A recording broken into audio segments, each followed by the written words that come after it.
안녕하세요. 뉴스 속 날씨 김수현입니다.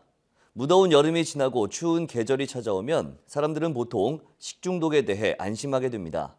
하지만 영하 20도 이하에서도 생존할 수 있는 노로바이러스 식중독은 겨울이 되면 오히려 발병률이 증가하기 때문에 병원을 찾는 환자가 크게 늘고 있다고 하는데요. 오늘은 겨울철 식중독 노로바이러스에 대한 이야기 나눠보겠습니다. 오늘도 가정의학과 전문의 김웅수 원장 나와 계십니다. 안녕하세요. 네, 안녕하세요. 네.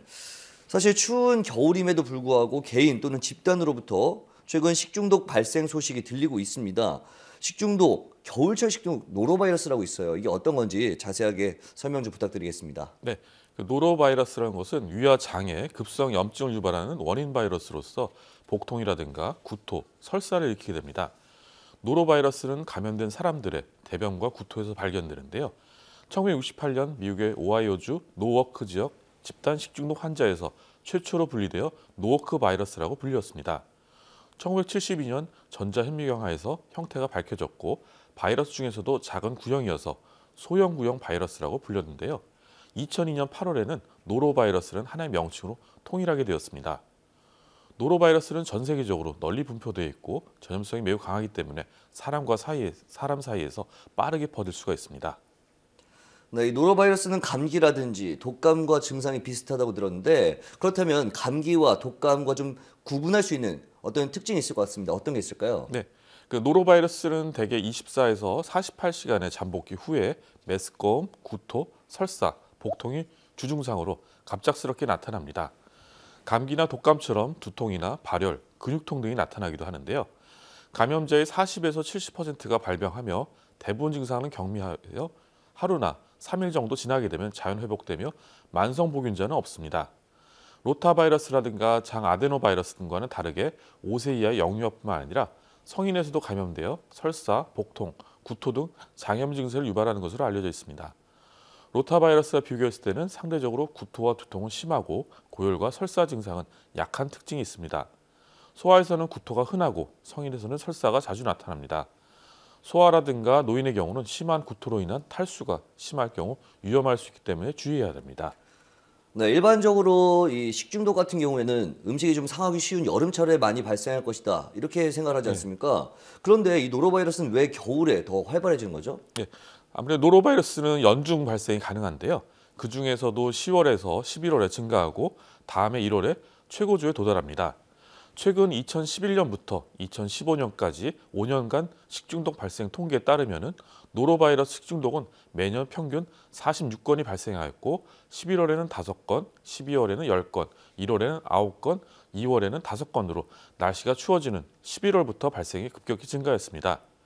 2016년 올해도 11월부터 어린이집이라든가 초등학교 등에서 면역력과 개인위생 수준이 낮은 유아라든가 초등학교 저학년 중심으로 해서 노로바이러스 감염으로 추정되는 식중독 의심 환자가 꾸준히 발생하고 있습니다.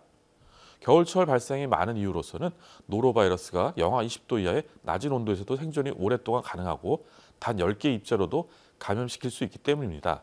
또한 추운 날씨로 인해서 손 씻기 등의 개인위생 관리가 소홀해지기 쉽고 주로 실내에서 활동하기 때문에 사람과 사람 간에 감염이 쉽기 때문입니다. 네, 그렇다면 이 노로바이러스의 주된 감염 경로는 어떻게 됩니까? 네, 최근 5년간의 겨울철 식중독 발생 통계에 따르면은 노로바이러스 식중독은 어패류라든가 오염된 지하수에 의해서 가장 많이 발생되었습니다. 노로바이러스 감염자의 대변 혹은 구토물에 있는 바이러스가 음식이라든가 물을 오염시켜서 먹고 마시거나 혹은 감염자의 손이나 바이러스가 묻은 물건에 접촉함으로써 입을 통해서 몸으로 들어오게 됩니다. 이렇게 침투한 노로바이러스가 장내에서 금식해서 발병하게 되는데요. 오염된 지하수라든가 해수 등이 채소라든가 과일류, 어패류 등을 오염시켜 음식으로 감염될 수 있고 감염자와의 직접 또는 간접적인 접촉을 통해서도 쉽게 전파될 수 있습니다. 구토나 설사 증상 없이도 바이러스를 배출하는 무증상 감염도 가능합니다. 네, 앞서 이 노로바이러스가 사람 간의 감염률이 좀 높다라고 말씀하셨는데 그렇다면 이 전염성 강도는 어떻게 됩니까? 네, 노로바이러스는 물리화학적으로 매우 안정된 구조를 가지며 다양한 환경에서도 살아남습니다. 실온에서는 열흘 정도, 10도 해수 등에서는 30에서 40일 정도, 또 영하 20도 이하의 조건에서도 장기간 생존할 수 있습니다. 노로바이러스는 60도 이상의 온도에서 30분 이상을 가열해도 죽지 않을 만큼 생존력이 강한데요. 그래서 85도 이상에서 1분 이상 가열해지만 불활성화되어 사멸하게 됩니다. 노로바이러스 입자 10개만 섭취해도 사람에게 질병을 유발할 정도의 강력한 감염력이 있습니다. 전염성은 증상이 나타나는 시기에 가장 심하며 회복 후 3일에서 최장 2주일까지 가능하다고 합니다. 환자의 구토물이나 대변에 다량의 노로바이러스 입자가 존재하며 감염된 성인 환자 분변 1g에 약 1억 개의 입자를 함유하고 있다고 합니다. 어린이 경우는 성인의 분변 함유량보다 10배 내지 100배 정도 이상의 입자가 있습니다. 건조된 구토물 1g도 약 1억 개의 바이러스 입자를 함유하고 있으며 손이나 문고리 등을 통해서 사람과 사람 간의 2차 감염을 유발할 수 있습니다. 네, 그럼 이 노로바이러스의 치료는 어떻게 이루어지고 있나요? 네, 아무래도 노로바이러스에는 항바이러스 백신이 아직 개발되지 않아서 백신으로서는 예방이 어렵습니다. 개인 위생이라든가 식음료 관리를 통한 예방 노력이 필수적인데요. 노로바이러스에 대한 특별한 치료법은 없으며 탈수라든가 전해질 불균형에 대비해서 치료하게 됩니다. 일시적으로 심한 증상을 보이다가 자연 치유되는 경우가 많은데요. 대부분 특별한 항생제 치료는 하지 않습니다. 지사제는 병의 회복을 늦출 수 있기 때문에 사용에 신중해야 합니다. 구토나 설사가 심하지 않은 경우에는 물이나 이온 음료 등으로 수분 공급을 해줍니다. 설탕이 많이 함유된 탄산음료라든가 과일 주스는 피해야 됩니다. 이런 것들이 설사를 또 유발할 수 있기 때문입니다. 심한 탈수에는 정맥을 통한 수액 치료도 필요할 수 있습니다. 합병증 위험이 높은 노인이라든가 임산부, 면역 억제 상태라든가 심한 복통을 동반하는 경우 또 일주일 이상 증상이 지속되는 경우라면 입원 치료도 고려할 수가 있습니다. 네, 노로바이러스는 치료를 위한 백신이 없다고 말씀을 하셨는데 그렇기 때문에 예방이 무엇보다 중요할 것 같습니다. 잘할 수 있는 예방법 그리고 생활 수칙들이 있다면 어떤 것들이 있을까요? 네, 노로바이러스 예방을 위해서는 개인 위생과 음식물에 대한 관리가 중요한데요. 노로바이러스가 손 접촉을 통해서 감염될 수 있기 때문에 철저한 손 씻기가 중요합니다.